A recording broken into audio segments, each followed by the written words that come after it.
Good evening, everybody. Welcome.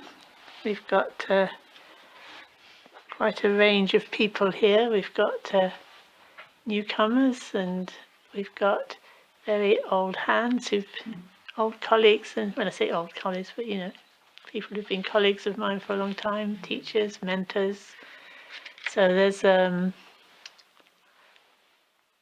going to be talking to all of you at once. So for some people it may be a bit out of their depths, but nonetheless I hope you'll gain something from the teachings of this weekend. It can start to sound a little bit intellectual when we're talking about self and not self. Are we talking about theories? Are we trying to put it together in our mind to get a kind of clear idea that we can somehow feel we know? Which, yeah, we do need to think, we do need to reason, we do need to, reflect on different teachings. But the whole point of it is that very process of opening out to the teachings is itself practice. So it's not a matter of, well, I get it all right and then I practice. It's like approaching it in the right way with the right kind of motivation and meditative awareness is practice, even though you may feel all you've come up with is confusion, in the sense that I can't articulate anything that I've learnt. But if you've been really reflecting, your old assumptions would have started to break up, and which would allow some more light to come in. So if you just relax, okay, so my old assumptions have broken down, I must learn to relax into that and just open out into my experience. So it's a matter of listening to the teachings in a receptive way. You're receiving something that's coming down through the lineage, through the tradition, from the Buddhas, from enlightened beings who've passed this on. So you're opening to it, you're listening, so you can receive that wisdom. You're listening. And the same in discussion groups, when people say different things and you listen for wisdom in it. If you don't find any, you just stay open. And then when something comes up that really gives you insight and helps your understanding, then that's because you were open. You were listening to receive wisdom. And the way that's saying listening, and the way that we actually take that to heart is by looking. In a way, these are metaphors, aren't they? I mean, you listen, you're hearing the meaning. It's not the sounds, it's the meaning that you're listening for. And it's with the looking, it's not to see something, but we're using it as a metaphor for really looking at our experience, this is why we meditate, to still the mind, to get the mind to the point where we can really look at our experience very precisely. So we're looking as much as we can, as directly as we can, at our direct experience before we've interpreted it. So that takes a lot of training. But everything that we're going to be talking about relates to helping us to look more directly. So it's good to not forget that. It's not like we're trying to make a theory, we're trying to look more directly by talking about it. And that requires honesty, which requires courage, confidence. It takes a lot of courage and confidence to be absolutely honest about your experience. There's a part of us that thinks we ought to be seeing things in a certain way. I ought to be able to do something. I ought to be able to do this right. There's something there to get. I ought to be able to get it. And then it tempts us to be a bit dishonest. Oh yeah, I've got it. Is it this? Is it that? But almost so that I can tick the box. which isn't very honest, is it? If you really look and you think, well, they keep saying that, but I keep experiencing this. That's important. Is that because you're using words differently? It's very important to recognise that if it's true. Or is it I've misunderstood something fundamental? Or ultimately, is it because I'm not looking in the right way? There's a proper way that I haven't quite got to that point yet. So that's being honest, isn't it? Kind of just, if you're not honest, then no light can get in. And sometimes that's all you can get as far as getting more honest. And that will already pay off. That will already be Dharma practice. That will already yield dividends in terms of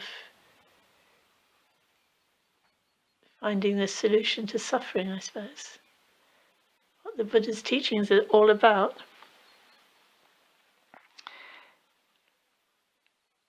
And there's another thing that when we're talking about self and not self, it's very much associated with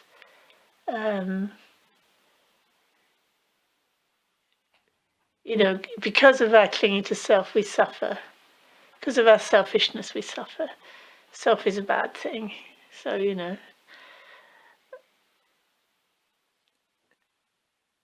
So that's the first thing I need to get rid of. I need to get rid of my clinging to self, or whatever it turns out we're going to be talking about.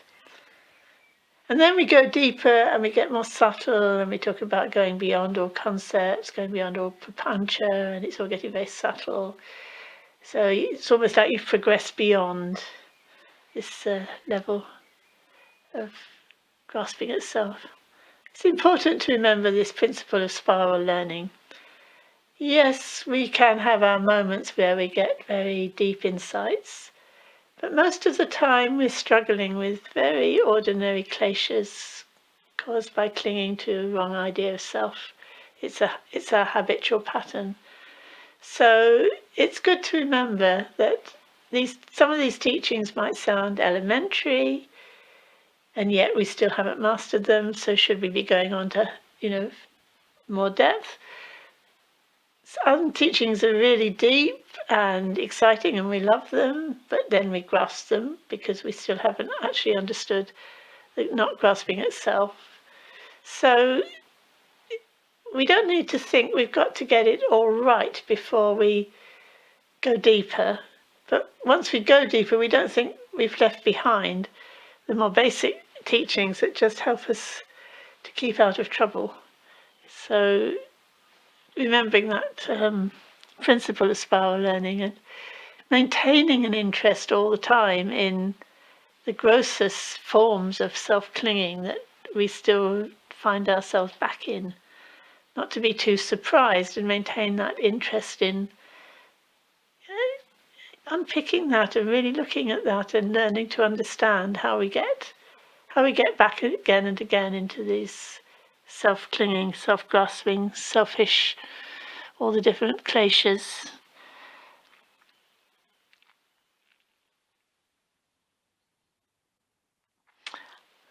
And as I mentioned just a few moments ago, sometimes when we're not sure whether we're understanding the teachings that we're listening to, we wonder about words. Is it because the words are sending us off in the wrong direction?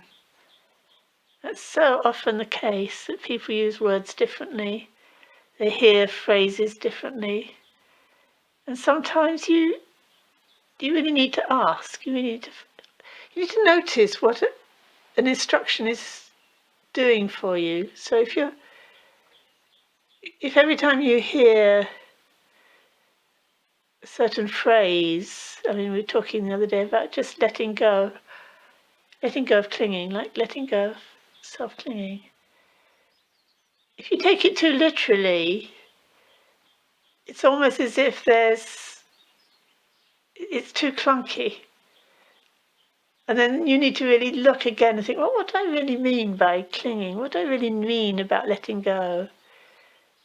Would there be another way that would make more sense experientially? And then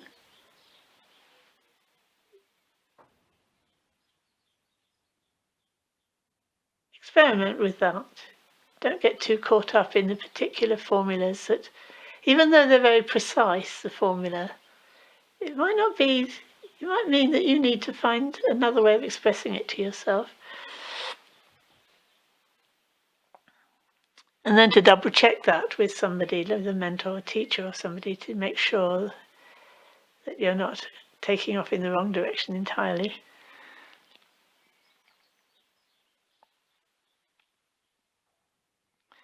So let's look at this word self, which has such a bad press in many ways. We tend to think, well, you know, I read in many Buddhist books, scholarly or, you know, practice books or school books, you know, just general books about Buddhism. The Buddha taught that there's no self, or our problem is we have this sense of self. We always have a sense of self. I often see that one, which kind of, I think for many years I thought that's what Buddhism taught, that, you know, there isn't a self, and I could sort of make sense of that, because it meant letting go of a lot of things that I thought of as myself, which was a good exercise. You know, to really look at what I thought was myself. You know, I think my body is myself. Oh no, that can't be right, because it's changing all the time. It's which part of it, or is it the whole of it, or what if I lose bits of it? Somehow, it's not what I mean by self. So I have an idea already what I mean by self, which is interesting, isn't it? It's not myself because actually I can do without it.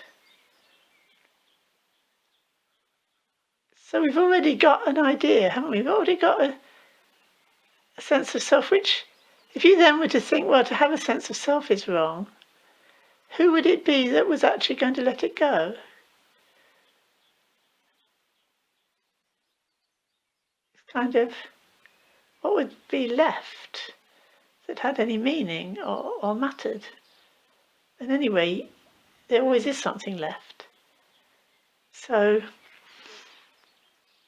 giving self a bad press like that, I think it isn't what the Buddha taught, actually. He rather taught the opposite. He taught about the self being the refuge. I'll come up with some quotes maybe tomorrow, but I put some quotes up on the website. Is it called a website? Yeah. Yeah. What are we calling it? Google site. Google site, yeah. And I mentioned in the blurb when I set this weekend up that there's this very interesting study called Self and Not Self by Perry-Memon, and he has some very good quotes in it, and it's very clear that the Buddha is using self in a very positive way most of the time. He's not saying in a philosophical way there is a self any more than we do when we say, well, I have a self. We don't usually say I have a self, we just say I, you know, me, in myself. And I think that's how the Buddha's using it. And I notice when I say in myself, it's here, it's not in myself. It's in myself, right inside myself, and then I tend to use the word heart, in my heart of hearts. But even if I say self, I just go self. It's almost like the centre of something, of my experience, I suppose, isn't it? It's the centre of my experience. So it's my experience, my world, myself, and it's this self that's suffering, and it's this self that's seeking the ending of suffering. And I often do it in a way which is counterproductive. I often do it by thinking things that are not self are myself, which doesn't help. But if I could find what I truly was in my true self, my true nature, and again I'm doing this. So experientially I'm looking at how are the words affecting me, myself, my heart, what I truly am, what's the experience of that those words bring. And they bring a lot of meaning, don't they? They're not sort of theoretical, they're very experiential words. So I wanted to draw your attention to that. And the Buddha saying he takes his self as a refuge, you need to take yourself as a refuge. That isn't often quoted, is it? But it's a number of places. It's not an unusual thing for the Buddha to say. What is the most important or the dearest thing to you? You know, he says to Malika, she's self. Yourself, yeah, that's right. And yourself is even more important. To look after yourself is more important than to look after others. Because he actually says that, because if you're not looking after yourself, you can't look after others. And he gives the example of these acrobats who are standing one on the other. The way they look after each other is by each one looking after themselves. So then they can support the others. So self is a really important key term that we keep coming back to experientially, and that sense of self, looking after the self, being able to realize what that truly is the opposite of selfishness, isn't it? Selfishness is like not really looking carefully at your experience, but just grasping at things, and you know, it's quite different.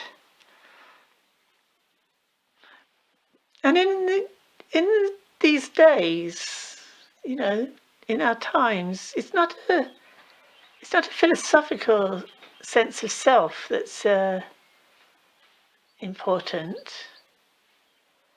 You know, is it a philosophical question? Is there a self or not a self? And it's more an immediate concern, isn't it? Like we often talk about consciousness. You know, what's mind, what's consciousness, what's perception? That's a kind of okay thing to be talking about.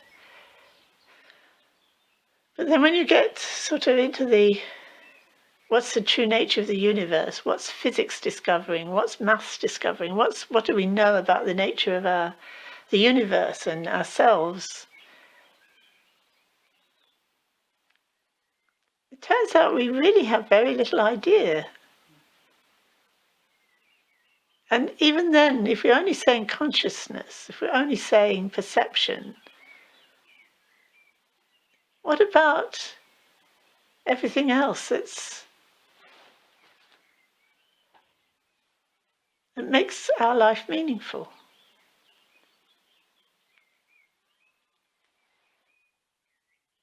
We're not just perception, are we? We're not just knowing.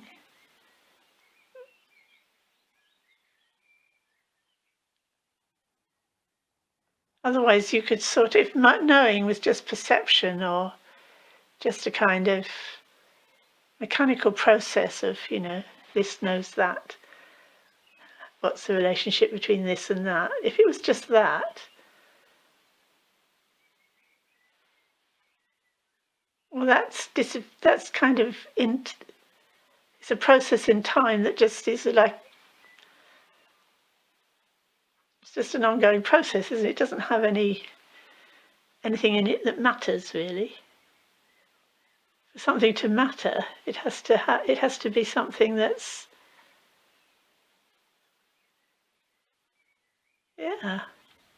something really to look at, isn't it? What are we ultimately?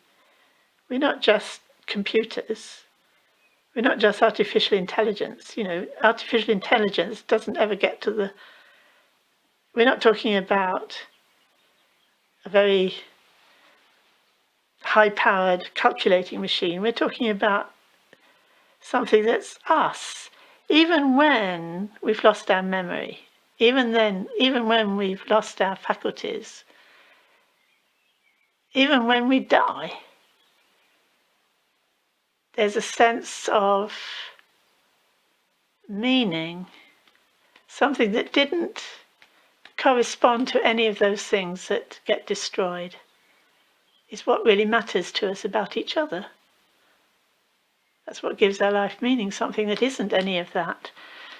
So it's something that's very relevant to our day and age when we're trying to work out, I mean, you hear them talking on the radio sometimes about, when will AI become actually equivalent to a human being and have the same rights? So it's a very important question, isn't it? Will it ever?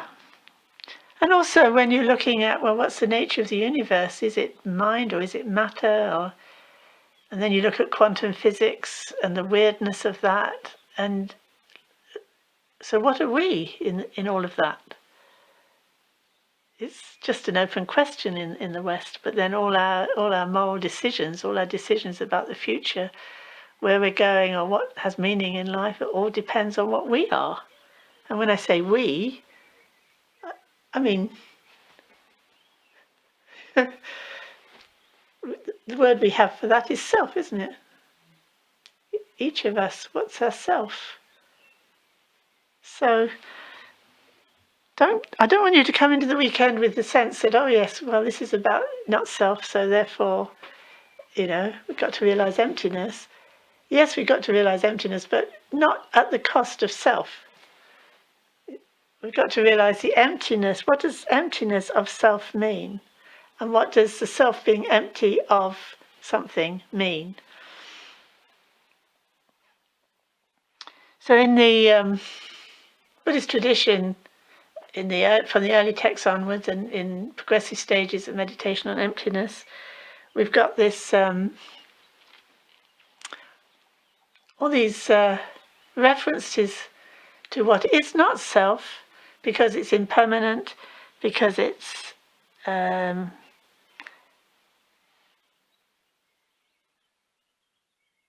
self because it's not permanent, it's not self because it's dependent arising, it's not a single thing, and it's not self because it's not independent, it's not, which implies that if it is self, it would be permanent, it would be single, and it would be independent. And if it was self, it would be independent. It wouldn't be dependently arising, it would be independent. And that takes a lot of reflection to understand what exactly is being said there. But if the Buddhist path makes any sense at all, the self has to be independent. It has to be able to become awakened. It has to be able to let, to be free. If it's liberated, it's free, it's not dependent on anything. And if it's not dependent on anything, it was never dependent on anything. It's its nature not to be dependent on anything. Which it gets very close then, doesn't it, to what we're talking about in the Discovering the Heart of Buddhism. We talk about that indestructible heart essence, that true essence of our being, which is ungraspable emptiness, with the clarity and awareness and all the qualities associated with that, which perhaps, you could say the sensitivity, responsiveness, openness, clarity, sensitivity. These are not qualities that they're not dependent on anything. They never arise, they never go. I'm saying that. This is what we have to reflect on and to explore. Is that really true? So there's each of those terms, permanent, single, and independent, there's a lot one could say. I mean, I could spend a whole week probably, on each one of them. So I'm just drawing your attention to to them, so that gradually over the years, through your meditation practice and your reflection and study, your understanding of the significance of what is self and what is not self can develop over the years. Another point around that is, which we'll be coming back to again and again, is just how mysterious it is that there's any continuity at all.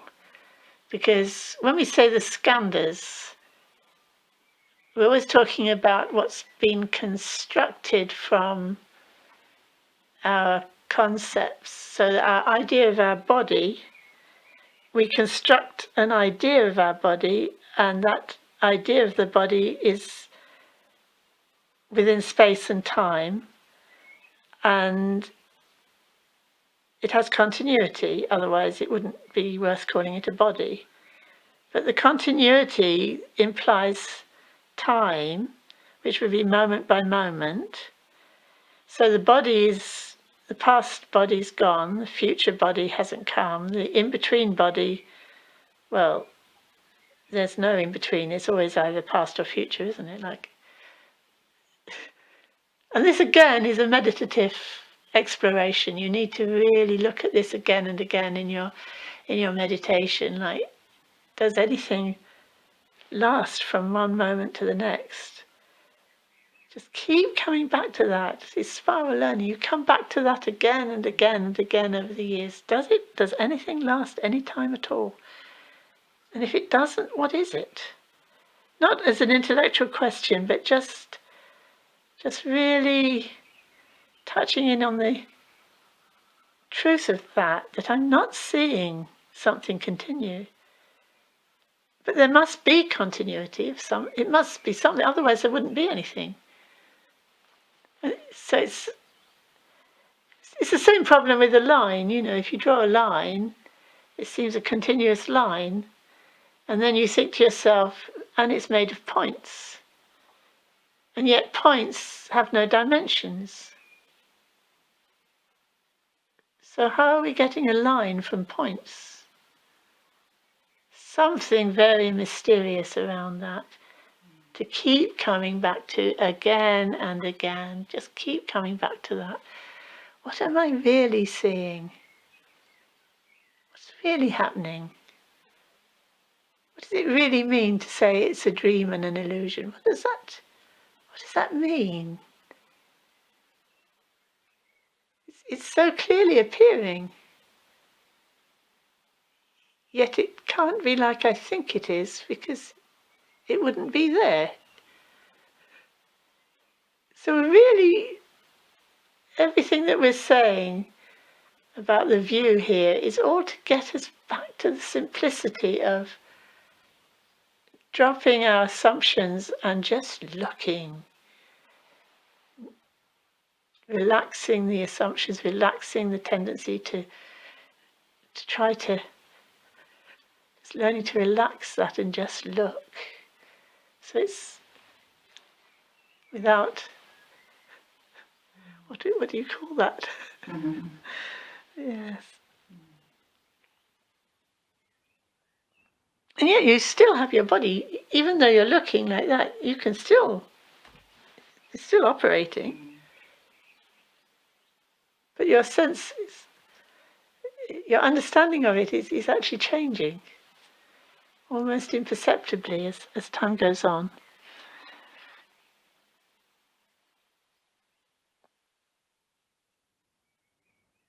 So I haven't got much time this evening, so I think I've covered the main points I wanted to make to introduce you to, get you in the mood for tomorrow. Yeah.